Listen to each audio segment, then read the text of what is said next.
So today we're going to be talking about the sleeper camera that nobody is talking about, that was made 6 or 7 years ago, but it's still going really strong. And that camera will be the Panasonic Lumix DC-CS70. And let me just tell you, this little point and shoot is amazing. So you might be wondering, Jasmine, where is your PowerShot G12? Let me tell you, it broke. Well, more like that, I accidentally broke it. And it was a very sad story. I'll probably say that in another video or whatever. But honestly, so pretty much this camera, I found it at a pawn shop. Well, me and my boyfriend went to go get sushi after a little date night or date day. And I went to the pawn shop. I went to their camera place as quickly as possible. And I saw this on their display window and I grabbed it. And what drew me to it was obviously the Leica lens, like a no-brainer. Come on, we like a good Leica, even though I cannot afford one, so this is like my cheap version of getting a Leica. And I bought it, no hesitation. I mean, there was a slight hesitation, like, because I don't know if it's gonna shoot just JPEG and not RAWs, and I'm a sucker for RAW. And while it was charging, I went onto YouTube, as we all do, and I saw that this bitch, she shoots 4K, 1080 as well, slow-mo, time-lapse. I did time-lapse. I'm still trying to understand how it works on this camera. It also has 30 times the zoom, and I have also took a photo of the freaking moon, because I'm too broke to afford a telephoto at the moment. And like, what? And I love that it's so light and easy to put in your pocket, because girls over here, like girl problems, we don't have good sized pockets to put shit in them. So this is like a no-brainer. And it shoots manual, auto, pano. I still need to try it out, because I could maybe make some sick photos out of this. Another thing, you can make your own custom presets, if that makes sense. So it has like its own modes built into it, but you can also make your own.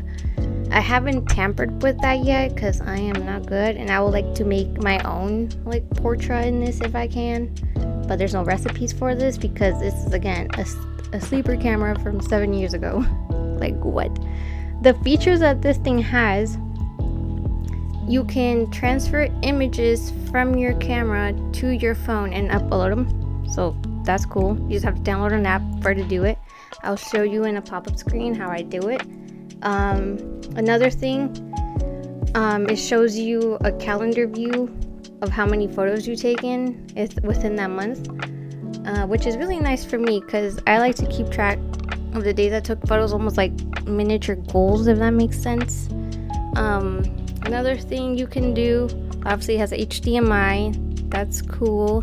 Has a good sized battery. I heard if you do a lot of video with this thing, it does drain it really quickly, but I'm only doing video. I'm only doing photo. But if I do consider on doing video with this thing, I possibly will get that second battery. Another thing, this is like a vlogger camera.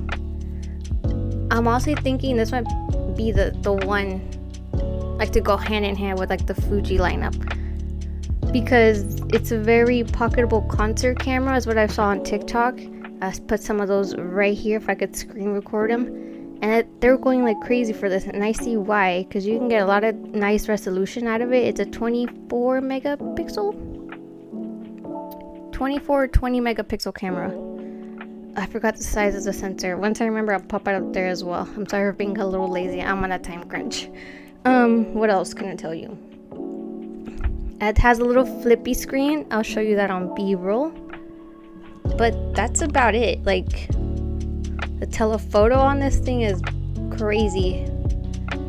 Yeah, that's how I can say. It's a great little camera. I got it for $179, so with tax came like to $200. This camera is going for $500 on Amazon, And yeah, I don't even know how much is going like off like on eBay and all that stuff. So yeah, it's a great buy. And the PowerShot G12 will come back. It's just because I still have the battery. Like, I still need to get that use out of that battery. So, and currently, on top of that, you can, I think I already said this, RAW and JPEG, straight up RAW, just JPEG alone. So, there's a lot you can do with this camera. You just gotta be, like, savvy with it. But if you're in the market for a new camera, I highly recommend the 6-year-old camera. It still stands up to its time. Honestly, and like we go as like photographers say, or whatever, you are the photographer, not the gear makes the photographer. So there's that. Keep that in mind. Okay, bye and have a good one.